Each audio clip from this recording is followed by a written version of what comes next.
Hello everyone, it's Wycon and welcome to World of Warships. Now I know I've been delaying a bit in this video, but, well, here it is. This is what you'll be seeing when you come into World of Warships, if you're coming to closed beta, or you're waiting until open beta. This beautiful port right here, as you see, is sunset, nice little mountain, a little port city, or town I guess you could say. As you can see here, I have a bunch of ships, and let's go on the tech tree and just see what I have here. There's cruisers, destroyers, battleships, and aircraft carriers on each, the Imperial Japanese Navy in the United States, America Navy. Now, through this video, there won't be much in the way of gameplay at all, but it will be more of what you need to know, best, what I prefer, and like cruisers, destroyers, battleships, and carriers, and also some, well, helpful tips, I guess you could say. So, as you see here, the Japanese have fewer carriers than the Americans, and you start off with the Tier 1 cruiser, the Erie, and also here the UK Navy and the Russian Navy. All they have is a couple of premium ships, and here's the Warspite. If you wanna, I won't be doing a video on the Warspite due to the fact I don't have any gold, or as it says up there, tokens. If you want to see that, I'll have a link in the video description for another video someone else did on it. So basically you start off with the Tier 1 Erie and the Tier 1 what's it called? Kachuri, and you have to go through co-op battles rather than random battles as in World of Tanks. In the co-op battles you come with a bunch of people and you fight bots, and these bots are no pushovers. They will cap. They are very accurate, and well, you'll be fighting it in these little battle boats. As you see here, only 152 millimeter there, and these lead off to destroyers, the Sierra, the Samson, and to the Chester, which leads to the South Carolina. South Carolina leads to the carriers, the Langley, and so forth, as you see in the tech tree. So I'll be doing a bunch of videos on these, except for the ones I don't have purchased because just bye-bye. Hasta la vista, ships. And yeah, the newest patch 3.1, they added American battleships and Japanese carriers. That's why I don't have either. That's why I don't have much in the way of those, and that's why I have a high tier American carrier and a high tier Japanese battleship. So as you see in the tech tree, I personally suggest that if you want big guns, then you go down the American cruiser line. If you want guns with semi-big guns with torpedoes, then I would go down the Japanese cruiser line. However, the American cruisers that have the advantage over the American cruisers that the Japanese have over the Japanese is that their turrets, the gun turrets, turn way faster, and the Japanese are much slower. So if you're turning your ship to avoid, you can't really get your guns pointed at the enemy. But the Japanese do have one big advantage: torpedoes. As you see here, the Japanese ships have torpedoes on their ships, on every single ship except for battleships and carriers, obviously. But the destroyers and cruisers, every single one have them. And the range of their torpedoes are actually very, very decent. However, there are only two American ships that have torpedoes. That is the USS Phoenix and the USS Omaha. And their torpedoes, well, to say the least, they suck. I mean, the Phoenix only really has torpedoes, and the Omaha only really has torpedoes because it's basically a schematic ripoff of the Phoenix. If you want a full ship review on the Phoenix, I'll have a link to that one too in the description below. As you see here, the Omaha really only has a couple torpedoes below and on top, which, well, it's not that fun, basically, but starting at Tier 6, you get bigger and better guns, what American is famous for. See here? 3 guns on each turret. These are 152 millimeter, I think, and you get 12 of them. And then the AA defense of American cruisers are also legendary. You see here, they have a lot of anti-aircraft, and also these big guns here, these secondaries, and with a special icon, they can be transformed into anti-aircraft.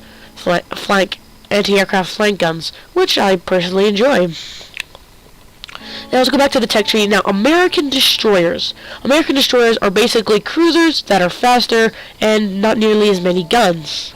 As you see here, the Clemson has a couple guns up front and a lot of torpedoes. And the American destroyers may have more torpedoes, but their range aren't exactly good. The range, as you see here on the Clemson, is 5.5 kilometers. And the range on the gearing of the torpedo range is 16.6, which is really good. But on a Tier 10 destroyer, when you're fighting battleships from really, really long range, as you see here, my Tier 5 Japanese destroyer has a range of 10 kilometers, which is almost half of it, half the tier. And the Tier 10 Japanese one has a range of 20, which is 4 kilometers better than the American. But there's one thing Japanese destroyers lack, which is gun range. As you see here, the main battery is only 9.8 kilometers. And if we go to the gearing, let's see, here is the gearing, and let's choose the Farragut, which has a range of 11. Basically, it's basically vice versa. The half the tier, better. Let's just see here, better gun range, but less horrible torpedo range. And if you want guns and with backup torpedoes, American destroyers, I would personally recommend. But if you want something with long-range torpedoes that you can strike from long distance, then I would personally recommend not American, but Japanese destroyers. They are a lot of fun, and that's why I have, well, 2. Now, American battleships were recently added, so I don't know much about them except for that they're slow. They have great turning radius, pretty good armor, really, compared to the Japanese, really terrible range, and a lot of secondaries, and no anti-aircraft armament. Their anti-aircraft armament come up with upgrades of the hull. I'm sorry if you hear that in the background. That's my brother playing, like Team Fortress 2. Anyway, sorry about that. So let's see here. See, the Congo battleship at Tier 5 has a top speed of 30 knots, which is almost twice as better than the South Carolina, and has a gun range of 21.2 kilometers, which is like legendary, considering it's only a Tier 5 battleship. And it has 4 turrets of 2, and so it has 8 14-inch guns. And let's go to the Fuso, which has 6 turrets of 2, so it has 12 14-inch guns, which is really darn good. As you see here, it also has a lot of secondaries, but its speed is reduced, but its firing range keeps on increasing. So let's go down here to the American carriers, and before I wrap up this episode without gameplay, this is the Langley. The Langley start off with 1 torpedo bomber and 1 squadron of fighters. Now basically the Langley gets really, really, really sucky torpedo bombers and aircraft, because well, it's a Tier 4 aircraft carrier. What do you expect? So basically this is much different from artillery and tanks, my bad. Artillery is when you fire, you immediately start reloading, and it's, well, a splash radius. Either you can, I'll show you gameplay and explain it later, but basically is that American carriers, you have to launch them, have them arrive at the target, aim them either manually or automatically, and, well, it's just that much harder. And then after they fire their torpedo spread or dive bombers drop their bombs, they have to return to the carrier, fuel up, get new bombs, take off again, and get to the target before they can attack again, which I personally think is well balanced, and good job wargaming on that. As you see here, the Borg, which if you've seen other videos about earlier versions of World of Warships, the Borg never existed previously. It replaced the Independence at Tier 5, which Independence replaced the Saipan at Tier 6. But the basic gist between American carriers and Japanese carriers is that the Japanese have way more attack squadrons and less fighters. At most, they have two squadrons of fighters and a loadout, rather than the Americans, which can have up to 3. The Japanese, though, love their torpedo bombers, and as you see here, the fully upgraded squadron on this one, I believe, is excuse me.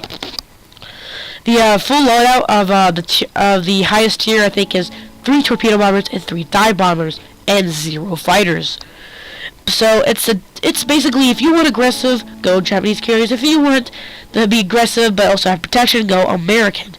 But I would also recommend, if you really want to go full out Japanese, to have in a division, or a platoon have a American carrier with the full loadout. Anyway, I hope you guys enjoyed this. If you did, leave a like, share, favorite. I hope you're pumped for this, and I'll be doing gameplay later. As always, I'll see you next time. Take care, and goodbye.